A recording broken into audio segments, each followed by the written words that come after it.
célébrons aujourd'hui la journée mondiale de la pêche ici à Saint-Louis. Et comme vous le savez, Saint-Louis, c'est la capitale de la pêche sur le plan du nombre d'embarcations, sur le plan du nombre de pêcheurs, mais également sur le nombre de types de pêche. Mais si on retourne aussi, l'histoire nous apprend que la pêche est née dans le fleuve et que c'est à partir de Saint-Louis qu'on l'a adapté à l'océan et que des pêcheurs de Saint-Louis sont partis d'ici pour aller le long des 718 km de côte apprendre à d'autres personnes à pêcher. Et cette pêche aujourd'hui, c'est la première source de devises pour le Sénégal. Et cette pêche, c'est le secteur qui crée le plus d'emplois. En plus d'être la première source de devises, la première source de protéines pour les Sénégalais, elle représente plus de 500 000 tonnes de mise à terre par an. C'est une raison pour que la pêche puisse bénéficier de beaucoup plus de considération au niveau de notre pays. Et nous remercions les nouvelles autorités qui ont mis un terme à la présence de bateaux étrangers autorisés depuis 2014 à pêcher dans notre zone économique exclusive, autorisés à faire concurrence à la pêche artisanale. Heureusement qu'aujourd'hui, avec nos nouvelles autorités, on a mis un terme à ces accords de pêche.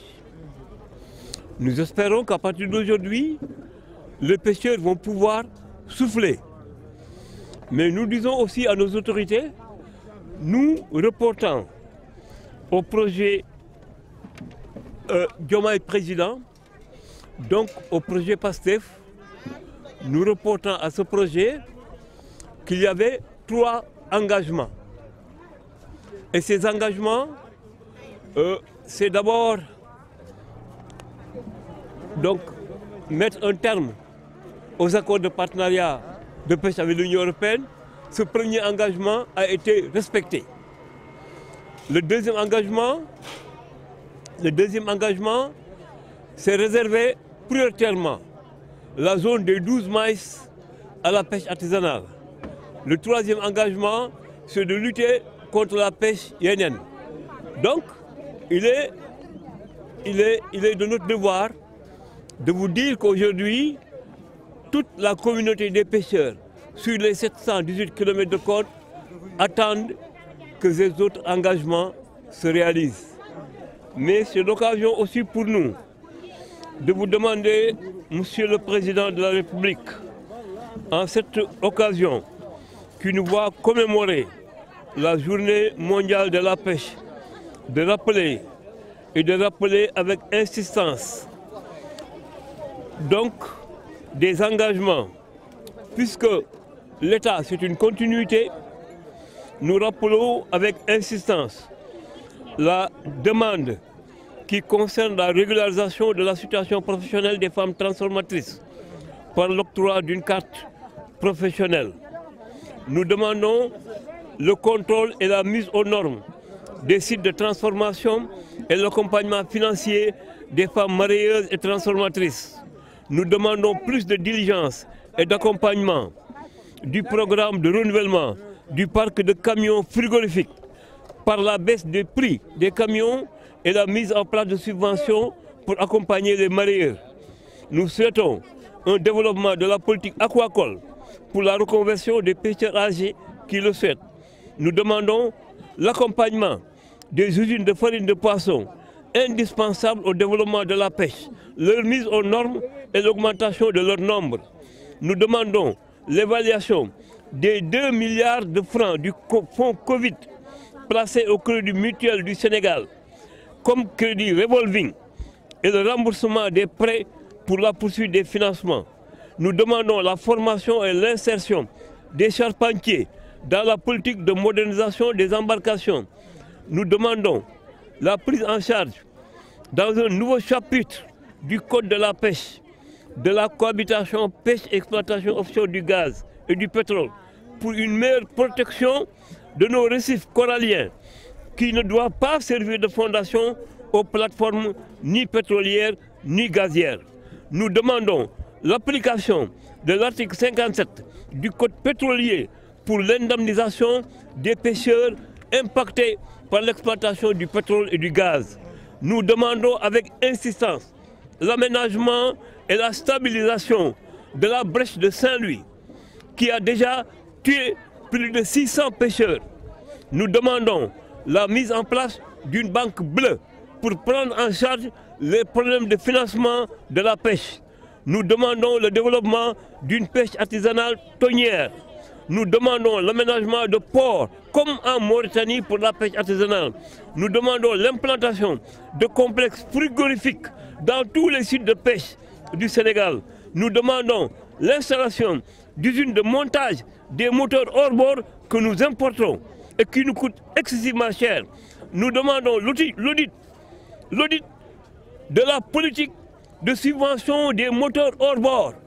L'État a déjà mis 5 milliards, plus 20 milliards, ça fait 25 milliards. Nous voulons savoir à qui sont les bénéficiaires, à qui sont partis ces moteurs subventionnés pour que le programme puisse continuer. Nous demandons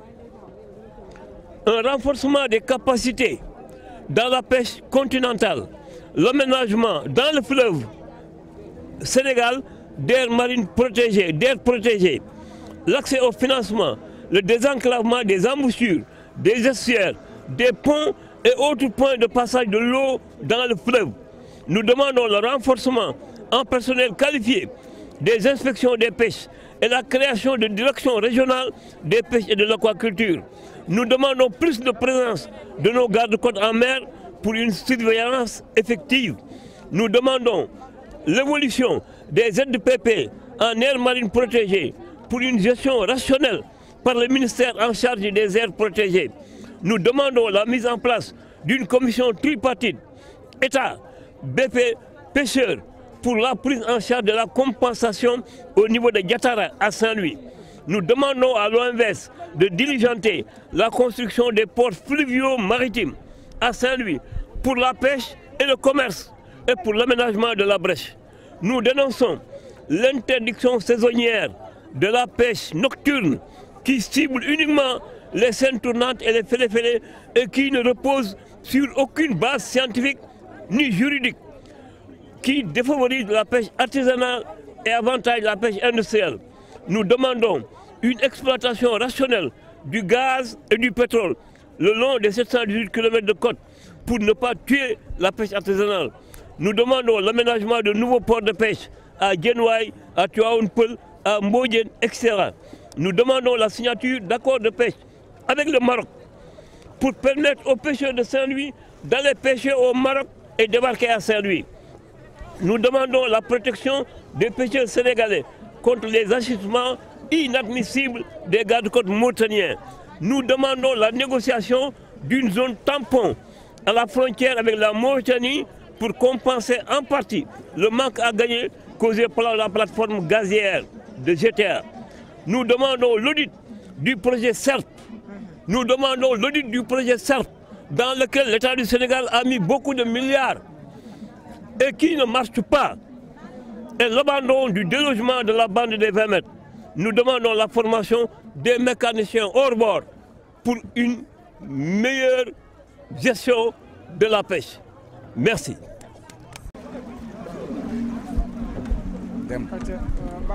waaw salaamaaleykum wa rahmatulah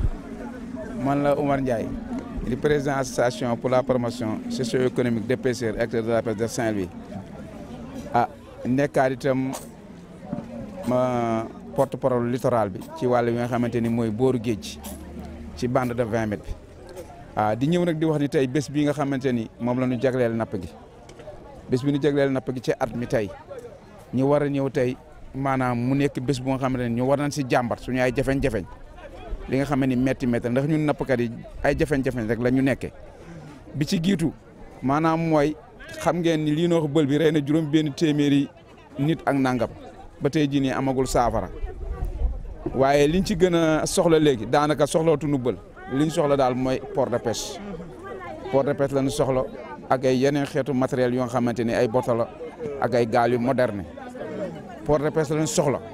am ay bateau ak yeneen xeetu gaal yoo xam ne dañu moderne soxla na nga ci état bi nga xamante ni moo fi nekk bi si teguwaat maanaam mooy bateau yi nga xamante ne ñoo nekk suñu géej gi te Sonko waxoon ni heure bu ñu jotee réew mi bu seen contrat jeexee daan leen éliminer dootuñu fi napp kon loolu itam rafetlu nañ ko ndax bi date bi jotee muy tombé bitu élection yi rek Sonko déclaré na la nga xam ne moom la waxoon def nañ ko tubaab bi génnaat wax ni ñoom ñoo bëgg dem waxuñu dëgg bëgguñu dem ñoom fi la ñu bëgg toog loo ñu wax du dëgg Sonko waxoon na ko avant sa élection présidentielle ni dana dakkal loolu dakkal na ko kon beneen bi des si dakkal bi mooy bateau yi nga xamante ni ay chinois ñoo leen moom jox ko Masamba jox ko Mademba ñu moom leen bateau yooyu war nañu gëstu ñi leen moom jox leen seen ay tur ñu topp leen auditer leen ndax it nit bu fekkee dafa def maanaam jàpp naa loolu daal crime la man ndax jël sa dëkk di ko jaay yeneen xeetu nit nu kaa dundee loolu crime la kon ñooñu war na leen topp ba jàpp leen teg leen ci yoon waaw. beneen bis tegwaat maanaam mooy plateforme bi nga xam ne moom lañ teg fii di Jatara ñu nekk fi gaal di fi nappe journée bu si ne ñun mën nañu fa génne nii moo démarré mois de décembre ba janvier journée bu ne mën a génne 100 millions euros si biir 100 millions yi plateforme bi ñu teg fii plateforme mën na sa génne journée 5 millions kon ñoom yokku na dañu wàññi dégg nga wax bi kon ñun li ñu gën a bëgg mooy plateforme bi ñu audité ko wala ñu jëli ko fi wala mu jël moole mu joxalee seen ak seen yelleef maanaam muy compensation loolu dañ ko soxla beneen bi soo ko ne wàllu dëkkuwaay bi xam ne ako si booru géej gi suñu kër yi wax ni di bande de 20 mètres projet SERP bi fi nekk dégg nga nee na liggéey bi baax na defar na baax na mais man dama jàpp ne projet SERP bi projet sàcc la du projet bu jub ndax soo fekkee koo xam dafay tekki fasam si booru géej nga jox ko 1 million ndàmpaay xëy fekk koo jaay kër yi nga jox ko 300000 fekk koo liyee nga jox ko 400000 borom kër ga nga bàyyi ko ma dem loolu du dëgg du yoon kon war nañ leen auditer dégg nga te bande bi ñoom fi nekk dañ ni bande de 20 mais li nga xam ne moo leen pare lotissé nii maanaam recasé da si am te recasé bokkul ci projet bi ndax bande bi dafa toll si ñoom li ñu bind nii 70 mètres la wala 80 mètres pour daaneel suñu kër te loolu duñ ko nangu tey duñ ko nangu ëllëg te loolu bëgg na Ousmane Sonko ñëw wax si xam nga Saly Portugal gee segeetu Mbour ñoom dañu dem wuti ay machine sëkkal seen bopp waaye ñun yàlla moo ñu sëkkal ogo ba na am 200 mètres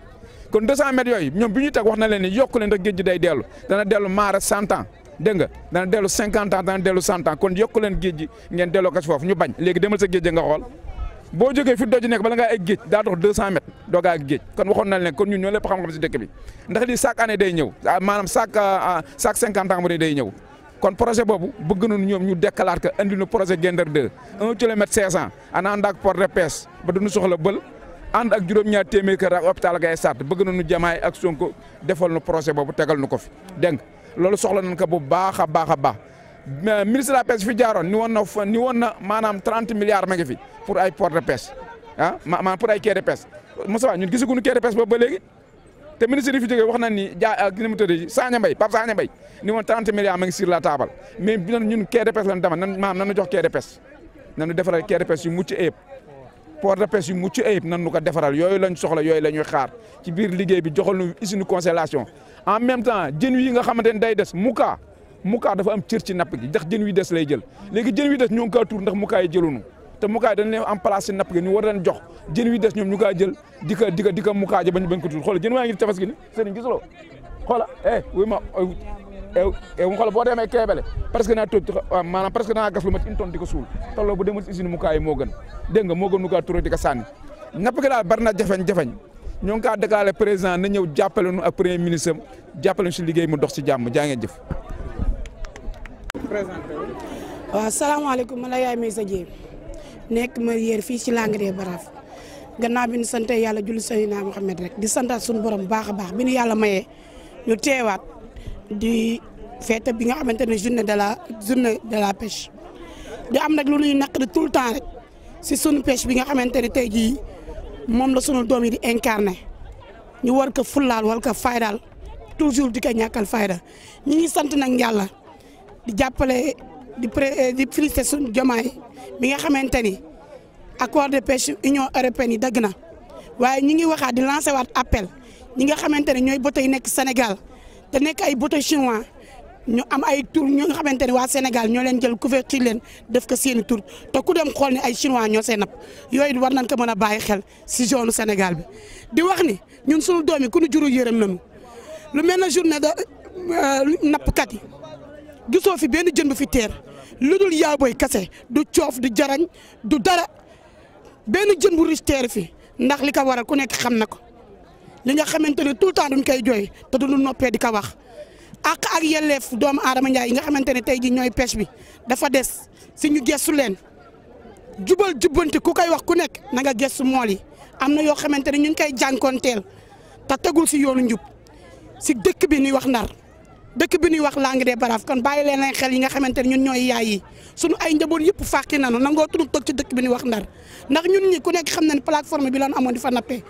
li mel ni bii bi tey jël ko mu am jeexital. am na commencement amul fin def fi dara lu leer président lu ñu koy waxatee Diomaye naam Ousmane Sonko am na lu mu ci boros waaye duñu bëgg lii ñu leen defal tey muy li ñu leen soxla woon remplir nañ suñu devoir jox nañ leen président joxaan nañ leen ensemble gëstuwaat leen ngeen xool en mool yi en dehors de ça ndax sonn nañu ku leen juru yërëm ngeen wallahi yàlla xam na ni mool dafa sonn te day défendre cause bu noble ñii fi nekk ñëpp kenn dëkk ku nekk dëkk nga jógee ñëw dafa daane sa doole tey gi géej gi dafa kaaye fan yëpp dafa kaaye ku nekk xam na ne ñii ñoo nga jóge raw ñii nga jóge paal ñëpp di fi daane seen doole kon nanu gëstu mool yi gëstu jabaru mool yi ñëpp macha allah njaboot gu nekk biir la daal goo xamante ne ëmb na ñëpp kon ku ko gëstuwul mool yi rek jàppale mool yi rek mën na am clandestin dina fi wàññeeku ñun doon jooy dina taxaw te sunu doom yi nga xamante ne yàlla dafa dogal sa dogale me dogal dal leen ñu nekkoon ay mool nekk jàmbaar fukk tëdd ñu nekk si kaso bi nii te dara tërul leen fa lu dul woon dem di daani seen doole ñu confisqué leen dugal leen si kaso bi wàllum clandestin dañuy ñaan yàlla cri de cœur ñu ñaan yàlla Diomaye nga gëstu mool yooyu ñoom mën ñëwaat ñoo nga la napp gi parce que am na si solo ku leen jurul yërëm ngeen leen Diomaye Sonko ñu ngi ñaan yàlla yéen ñi nga xamante ne yéen a yore dëkk bi gëstu leen mool yi te yàlla rek tax nekk leen si